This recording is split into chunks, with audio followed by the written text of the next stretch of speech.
وعلیکم السلام ورحمۃ اللہ وبرکاتہ۔ خیریت سے ہیں؟ الحمدللہ، اللہ کا شکر ہے۔ آپ کا اسم گرامی کیا ہے؟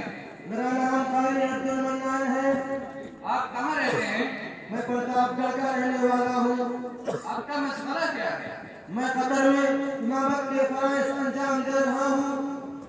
آج مجھے آپ سے ایک ضروری بات معلوم کرنی ہے جو برسوں سے میرے ذہن و دماغ میں رقص کر رہی ہے۔ اگر آپ کی اجازت ہو تو میں اپنی بات کو پیش کروں؟ کیوں نہیں، ضرور پوچھئے۔ ہم نے اپنی فیملی کے ساتھ مختلف کنٹریوں اور ملکوں کا دورہ کیا ہے، جس میں تقریباً 57 ملک کا تعلق اسلامی ممالک سے ہے، اور جہاں بھی گیا وہاں کے عوام کی زبانی یہی بات سنا کہ دینی علوم کا حاصل کرنا اور اس کا عامل ہونا، ان دونوں امور کا تعلق اور رشتہ صرف علماء سے ہے۔ عوام تو صرف اس بات کی ذمہ دار ہے ان کی تعلیم و تعلیم کے لیے سہولیات فراہم کرے، چندہ وغیرہ دے۔ آخر اس بات کی حقیقت کیا ہے؟ یہ مسلم عوام کی خام خیالی ہے، حقیقت سے اس کا کوئی تعلق نہیں ہے۔ پہلی بات تو یہ ہے کہ اسلامی تعلیمات سب کے لیے عام ہے، اور وہ کسی مذہب یا دھرم سے تعلق رکھتا ہو، لیکن مکلف اسلام نے انہی لوگوں کو بنایا ہے جو خدا اور رسول اللہ صلی اللہ علیہ وسلم کے احکام کو ماننے والے ہیں، یعنی مسلمان ہیں۔ لیکن اس قوم مسلم کی بدبختی ہے کہ وہ خود کو غیر مکلف سمجھ کر اس خام خیالی میں مبتلا ہے کہ علم دین حاصل کرنا اور اس کا عامل ہونا یہ ہمارا کام نہیں ہے۔ کیا آپ کا ایسے لوگوں سے پایا پڑا ہے جو اس طرح کا باطل خیال کرتے ہیں؟ آپ غیر ممالک کی بات کرتے ہیں،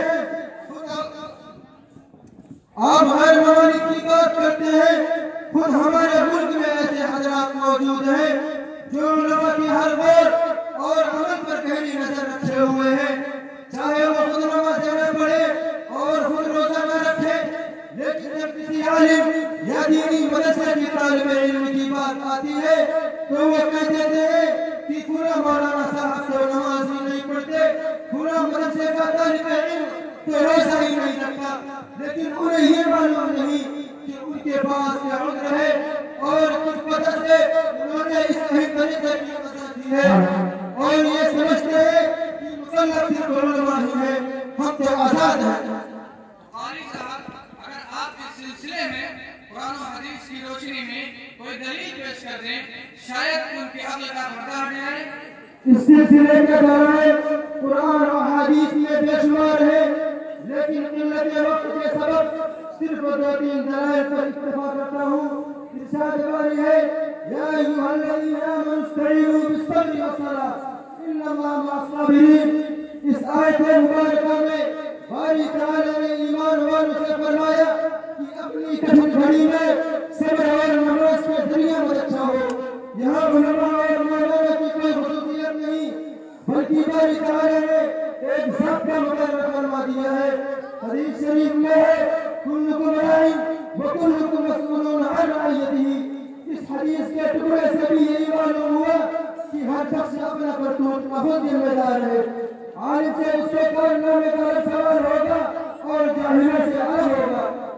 قاری صاحب، لیکن آپ نے یہ فرمایا کہ عوام تو اپنے لیے کسی دینی عمل کو ضروری نہیں سمجھتی ہے، صرف علماء ہی کے پیچھے پڑی رہتی ہے، تو ایسا کوئی شخص آپ کی نظر میں ہے؟